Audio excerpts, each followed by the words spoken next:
To continue with the shear and moment in beams, let us review first the first two problems in the previous videos. This is problem 1, and given the load diagram and using the shear equation with 0.5 meter increments, we were able to draw the shear diagram, and the same for the moment diagram. Sa paggamit ng increment, pwede naman na hindi lang 0.5 meter. Pwede rin naman na kung gusto mo maging detailed, so you use smaller increments. So ang objective ng paggawa ng shear and moment diagrams ay to determine the maximum, or first is to determine the variation of the shear and moments at different points in the beam. At ito nga yung nakuha natin na dito pala sa segment AB, constant na positive 10 kilonewtons ang shear values, while between B and C or segment BC, walang shear values, but it doesn't mean na hindi na natin isasama yan because ang effect iyan ay ibig sabihin kasama ito sa variation ng values ng shear na from positive naging negative, and then naging from positive naging 0, and then sa sumunod na segment ay negative naman ang shear values. So ang nakuha natin dito ay negative 15 from C to D. Now, one important thing sa pagdrawing ng shear diagram is to close the diagram to 0. So later on, mas makikita natin kung paano kailangan mag-close to 0 ang shear diagram. Dito, makikita natin na ang last ordinate using the shear equation ay negative 15. So, nung nag-plot tayo ng negative 15 from this line representing the beam or the beam's axis, so gumawa tayo ng negative 15 ordinate dito. At dahil sa point D, meron tayong upward or positive 15, so magko-close talaga yan because we have here negative 15 plus positive 15, so it will close to 0 here. So again, yung isang method na gagamitin natin, mas makikita natin kung paano mag-close to 0 ang bawat diagram. So the same sa moment diagram. So using the moment equation, we were able to get the different values of the moments using 0.5 meter increment for the beam. Hindi ko na lang nilagay dito yung nakuha nating iba pang values. Hindi, ang nilagay ko na lang, although dito understood naman to na 0. Ang nilagay ko na lang ay yung sa bawat end or doon sa point ng bawat segment. Like for point B, point C, tapos sa D, understood na 0 din yan. At ganun din, kailangan mag-close to 0 ang moment diagram. And from these diagrams, nakita natin na ang maximum shear ay 15. So although negative yung maximum value, you just get the absolute. Sa moment diagram naman, nakita natin na ang maximum moment is 15 kilonewton meter. So that is for problem 1. So for problem 2, review din natin to. So using the shear equation, nakita natin ang variation ng shear sa bawat point dito using also 0.5 meter increment. At ganun din sa moment diagram. And we were able to get the maximum shear and the maximum moment. So nagkataon lang na ang maximum shear sa problem 1 at problem 2 ay parehas na negative. Pero not in all problems or cases ay negative lagi yan. Depende kasi yan sa load diagram. And also sa moment diagram, nagkataon din na lahat ng values ng moment from at all points ay positive dito sa problem 2, ganun din sa problem 1. So what is important is, kunin natin yung maximum values ng shear at ng moment.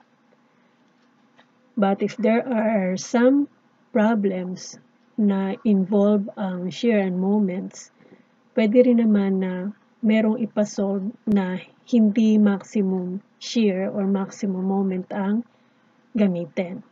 But it depends on the problem, just like when solving the shear stress and the bending stress na later on ay kukompute natin yan after the shear moment diagrams.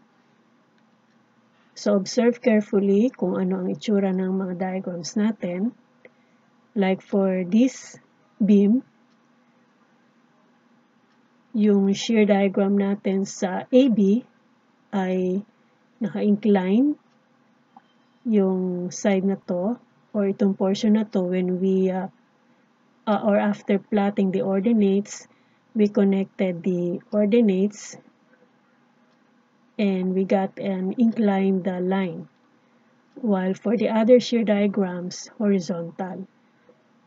And the same for the moment diagram. So dito, nakakuha na tayo ng carved line for the moment diagram for AB. So bakit naka-carved line ito? So kung magiging detailed tayo ulit sa pag-determine ng moment values at different points here, mas makikita natin na naka-carved line na talaga ito kapag ganito ang load diagram. So I will be showing some guidelines para mas makita natin kung ano ang magiging itsura, ano ang dapat na maging klase ng line ang maidodrawing mo for the diagrams.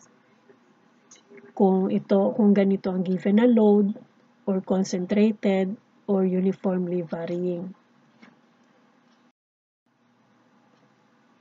So as we have seen in our first two problems, we already use sign conventions for loads, and although wala pa tayong loads in the form of couples, so idadagdag lang natin dito. So upward forces or loads and clockwise moments are positive and opposite directions are negative. Now with regards to slope, tangent line to a curve is inclined upward to the right. So ganito ang sinasabi na positive slope. So for example, meron tayong curved line dito. And then from left to right side, we draw a tangent line at this point. So this tangent line is inclined upward to the right. So in this case, this is positive. And if we draw a tangent line from left to right also, pero down to the right, then it is considered to be negative. Now, with regards to using the sides of a cutting plane, kasi gagamit pa rin tayo ng shear and moment equation, and of course, merong imaginary cutting plane. So, lahat ng mga susunod na problems na gagamitan natin ng shear and moment equations, lahat ay considering the left side of the cutting plane para pare-parehas yung gagawin natin. So, you can also have the option of using the right side of the cutting plane, but you will get opposite signs for the shear and the moment values. So, you can try doing that with the problems or sample problems that we have para makita nyo na you can also get the same results but opposite ang signs, pati yung diagrams of course. Now with regards to shear values, so shear is positive when the force or forces acting on the beam tends to move the left segment upward relative to the right segment. So for example, we have this beam at na-divide into two segments, and this is the load P, which is upward. So if we will use shear equation, at meron tayo dito, for example, na cutting plane, if we sum up all the vertical forces to the left, so makukuha natin ay kung ano yung nasakop ng distance x na yon, although hindi na natin pinakita dito. So whatever is this value of P, kung iyan lang magkikreate ng shear from this point up to there, so ibig sabihin, yun lang merong, yun ang magbibigay ng variation ng shear dito. So we have positive shear, and this is the effect of that shear value. So positive daw yung shear kapag ganyan ang effect, na yung left segment moves upward relative to the right segment. And of course, yung opposite direction means negative shear. Now, with regards to moment, so moment is positive if it produces bending of the beam, which is concave upward, as shown in figure A. So, for example, ito yung beam, and then, merong couple dito, or dito, in those directions. So, we can imagine na kung sa original position or form ng beam, this is horizontal, and then acted upon by the moments at these points, so it will concave upward. So if this is how the beam behaves, then we have a positive moment. So pwede rin na sa isang beam ay magkaroon ng positive moment sa isang point at negative moment sa isang point. Pinakita lang dito na hindi ibig sabihin na clockwise ang moment ay positive na yan, kundi yung effect ng moment, because ito counterclockwise, pero dahil ang effect nito ay concave upward para dun sa beam, then it is considered to be positive moment. And of course, the opposite signs for moment ay yun namang concave downward na beam. So in this case, kung ang beam natin na ito ay horizontal sa initial position, and then nagkaroon ng moment dito in this direction, parang itutulak niya paloob yung beam so that it will concave downward. So the same with this, hindi ibig sabihin na counterclockwise ang couple ay negative moment na yan. But yung effect nito doon sa beam ang titingnan natin. Now, when we go to shear and moment equations na merong involved na couple, so kailangan ma-analyze mo mabuti yan kasi hindi ibig sabihin na merong couple na as a load ay it will follow these sign conventions. Kasi ito, ang pinapakita dito ay yung kapag meron ng internal effect yung external loading. Kasi yun nga ang purpose natin sa subject na to, na kapag merong external loads na given, i-analyze mo, we need to analyze first the internal loads, na yun ang gagawa ng internal stresses. Kaya itong mga pinapakita natin na to, na effect nitong moment, ito na yung effect ng internal moments doon sa beam. And then later, besides the shear and moment diagrams, meron pa tayong elastic curve na tinatawag. This is another diagram which shows the behavior of the whole beam kapag nag-undergo na yan ng lahat ng loads after na ma-sketch natin ang shear and moment diagrams. But we will do that later pagka na-discuss ko na lahat ng mga sample problems sa na nandun sa, or hindi naman lahat ng sample problems na nandun sa set na binigay ko sa inyo. Because some of them, kayo na yung gagawa. Now, this table is a guide para pag nag-drawing tayo ng shear and moment diagrams na hindi na tayo gagamit ng shear and moment equations, tatandaan natin kung ano dapat ang maging itsura or concavity or degree ng bawat line na makikreate natin. So, of course, we will start with the load diagram. Ano ba ang meron doon sa beam? Anong klase ng load? Para pag nag-drawing tayo ng shear diagram, isa sa mga ito or combinations ng mga yan ang lalabas. And after the shear diagram, when we draw the moment diagram based on the shear diagram, titingnan naman natin ano ba ang dapat na maging guidelines na susundin sa pag-drawing ng moment diagram. Kasi later on, hindi na tayo gagamit totally ng shear and moment equations, but we will base everything on the load diagram, and then based sa load diagram, makakadrawing tayo ng shear diagram, at based sa shear diagram, makakapag-drawing tayo ng moment diagram. So, tingnan natin ano bang ibig sabihin nitong table na to. So again, this is the graphical relations between between loads, shear, and moment. So if there is no load, ang shear diagram niyan, ang makikita natin ay horizontal line. So nakita na natin to doon sa dalawang first problems natin. Pero babalikan pa ulit natin yan after na ma-discuss ko yung table na to. So kapag wala daw load between points or sa isang segment, ang shear diagram is a horizontal line. At ang katumbas ng moment diagram niyan ay inclined line.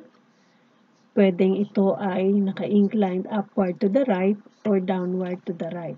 Kasi ang orientation nga natin or we will always start from the left side of the beam. Left end lagi tayo. Then, kapag ang load ay concentrated load or yung point load, ang equivalent shear nito ay vertical line. Pero dahil concentrated load yan or naka-apply sa isang point, wala itong moment diagram. So, papakita din natin yan kung ano ibig sabihin nito. If we have a uniformly distributed load or yung rectangular loading, ang shear diagram niyan ay inclined line. Pwedeng up to the right or down to the right at meron ng degree. So, this is first degree curve or line. Straight line pa rin, pero naka-incline. So, first degree ang line mo dito. And when you draw the moment diagram naman, based on the shear diagram, mag-i-increase na yan ng 1 degree. So, second degree na yung moment diagram mo dito, at ito ay curved line. Hindi na ito straight line. Then, if you have uniformly varying load, like, for example, triangular load or trapezoidal, kasi ang trapezoidal load, combination yan ng rectangular tsaka triangular. Kaya varying pa rin yan. So, ang shear diagram ay second degree na yan, naka-carve na ito, and you add another degree, 1 degree, pagpunta sa moment diagram. So, third degree na yan. So, later makikita nyo, paano natin malalaman if we start from second degree na sa shear. Lalo na pagka meron tayong varying load. Now, if the load is a couple, so this is a moment. So, of course, wala itong shear diagram kasi moment na agad ito eh. And of course, ang makukuha mo na lang na diagram dyan ay yung mismo moment diagram. And it is represented by a vertical line kapag merong couple. So, makikita rin natin yan kung paano natin gagawin ang ganitong mga shear and moment diagrams if we have couples as a loading. So, ito ulit yung problem mo natin. So, tingnan natin dito. Meron na ako nilagay dito na degree ng mga lines. So, kagaya nito, you just review the table again. No? Although, diniscuss ko na dito sa problems. Like for example, sa point A, dahil ito yung leftmost end or left end na kung saan tayo mag-start. So, we will start here and we have an upward force na 10 kilonewtons. So, magdodrawing ka dito ng line, vertical line, representing the 10 kilonewton force. So, yan yung shear dito. Pero dahil kailangan mong i-drawing yung shear diagram para sa buong segment AB. So, makikita mo dito na from A to B, walang ibang load kasi ang load mo ay nasa point A at nasa point B. So, between A and B, there is no load. Kaya ang shear diagram mo dyan is a horizontal line.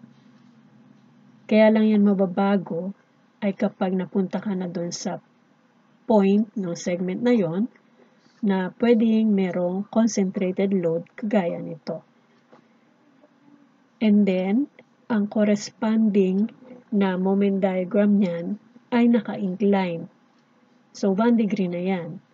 So, ang hint na lang dito is, if you start at a degree sa shear diagram, for example, 0 degree yan, you just add 1 pagpunta dun sa moment diagram. Kagaya nito, yung degree ng line mo dito sa shear diagram is 0, so pagbaba mo sa moment diagram, you just add 1, so 1 degree curve na yan. And 1 degree curve ay straight line pa rin, pero naka-incline. Like in this case, it is inclined up to the right. Kasi we start from the left. So, up to the right. Okay, from left to right. Now, pagdating dito, walang load. And then, nagkataon din na based sa shear equation, wala ding shear diagram dito. Unlike here, may shear diagram ka. So, kung walang shear diagram, then you just have a straight line for the moment diagram. At dito ka palang magkakaroon ng degree, which is 0 pa rin, kasi straight line eh. So, ibig sabihin yan, pagka straight line, whether shear yan or moment, and even for loads, 0 degree yan. And the same with this, para sa CD, ang shear diagram is horizontal line with 0 degree. So, pagbaba mo dito, just add 1 degree. And we can see that we have an inclined line down to the right. Kasi nga, puro left side ang sinimula natin. So, inclined straight, or this is a straight line, inclined down to the right. So, this is 1 degree. And again, these are the shear and moment values or maximum values. So, here's problem 2 again. So, nilagyan ko na rin dito ng degree ng curves or lines. So, dito sa shear diagram for segment AB, dito pwede mo rin lagyan para parang guide mo na rin or basics. Kasi yung load diagram mo dito is straight line, or ibig sabihin, horizontal line. Kasi itong mga vectors na to, nagre-represent siya ng magnitude na 5 kilonewtons per meter. So, although hindi na natin pinunuyan ng mga vectors, para lang mapakita natin that this is uniformly distributed, so we just connect the ends. Kaya we obtain a load similar to a rectangular shape. So, if this is a horizontal line, so yung load diagram mo dito ay 0 degree. Kaya pagbaba mo dito sa shear diagram, you just add 1 degree. So, 1 degree line ito. which is a straight line pero inclined downward. So in this case, inclined down to the right yan. At pagbaba mo sa moment diagram, you add 1 degree, kaya second degree na yan. So kapag ang degree ng curve ay more than 1, or degree ng line is more than 1, so curved line na ito. Kaya ito, curved line ito. So this is not to scale or hindi masyadong pansin na curve ito. But this one is curved line. Yan. And this is concave downward. So dito naman, between B and C, dahil walang load between B and C, ang shear diagram is horizontal line. Therefore, 0 degree. Pagbaba mo dito, 1 degree. And using the moment equation, ito yung na-obtain natin when we connected the coordinates. At this is inclined up to the right. So, straight line pa rin, kaya 1 degree pa yan, and inclined up to the right. And for this one, or this shear diagram, dahil wala kang load dito, so ang shear diagram is horizontal with 0 degree, kaya pagbaba dito, 1 degree naman yung moment diagram. So, with regards to concavity, kasi nakita natin na yung mga curved line ay more than 1 degree. So, pwedeng second degree or third degree yan. Kasi, again, kapag more than 1 degree na yung curve mo, yung line, curve na yan, hindi na straight ito. So, if the load is increasing, then the shear diagram is concave downward. So, what do we mean by this? Ano yung tinatawag na load is increasing? Kasi magiging basis natin yan kung paano ito-drawing ang shear diagram. So, look at this figure. So, we have here a triangular loading. This is a uniformly varying. Pag sinabing uniformly varying, this is straight kasi ang rate of change ay constant pa yan. Nang ibig sabihin, at every point, yung nadadagdag na value ay pare-parehas. That's why when you plot this, straight line makukuha mo. So again, ang ating starting point lagi is from the left side. So, considering the left to the right, so from A to B. Kaya yung load natin is considered to be increasing from 0 to a magnitude of kung ano man yung value nito, represented by this symbol. Kaya pag binibigyan tayo ng distributed load, kung walang value yan, or may value man yan or wala, so doon natin makikita yan sa itsura ng load, kung uniformly distributed or uniformly varying, kagaya nito. So sabi dito, if the load is increasing, so this is increasing, so ang shear diagram is concave downward. So ito yung shear diagram. So again, this is not to scale, this is just a representation. So the shear diagram is concave downward. So kung halimbawa, ito yung beam natin, AB, and we draw the shear diagram for this one, so it will be concave downward. And if the load is decreasing, then the shear diagram is concave upward. So this is the diagram for that, or example. So ito ulit yung load natin, but this time, if for example, ang tiningnan natin is yung kung paano mag-increase yung ating load. So if we consider right to left, meaning from B to A. So from B, we have this magnitude of the load, and then it is gradually decreasing to 0 at point A. So, ibig sabihin yan, the load is decreasing. So from B, with this highest magnitude, so gradually decreasing to 0 at A. So the load is decreasing. So if that is the case, ang itsura ng shear diagram is concave upward naman.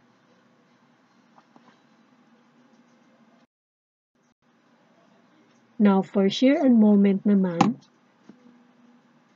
we will have guidelines also with regards to concavity of the second and third degree curves. If the shear is decreasing, the moment diagram is concave downward. So for example, shear diagram naman tayo magsisimula. Kung ito ang itsura ng shear diagram, which is decreasing, kasi from left to right, kung from left to right natin titingnan, it is decreasing. So kapag daw decreasing ang shear, ang moment diagram is concave downward. And if the shear is increasing, then the moment diagram is concave upward. So dito, kung ang start natin is from left to right, pero ganito ang figure ng shear diagram, makikita natin na the shear diagram is increasing. So from left to right, so from a smaller value, then increasing to the right. So kapag daw ganito ang shear diagram, ang moment diagram is concave upward. So, ito ulit yung problem 2. Yung problem 2 na lang ang ginamit ko kasi sa 1 kasi puro concentrated loads at ang shear natin doon lahat ay horizontal line. So, dito kasi meron tayong shear diagram which is decreasing. So, from 12.22 decreasing to 2.22. And we have already designated this as 1 degree line. Pagbaba dito, second degree. At sabi nga doon sa guideline, if the shear diagram is concave or it is decreasing, so ang moment diagram is concave downward.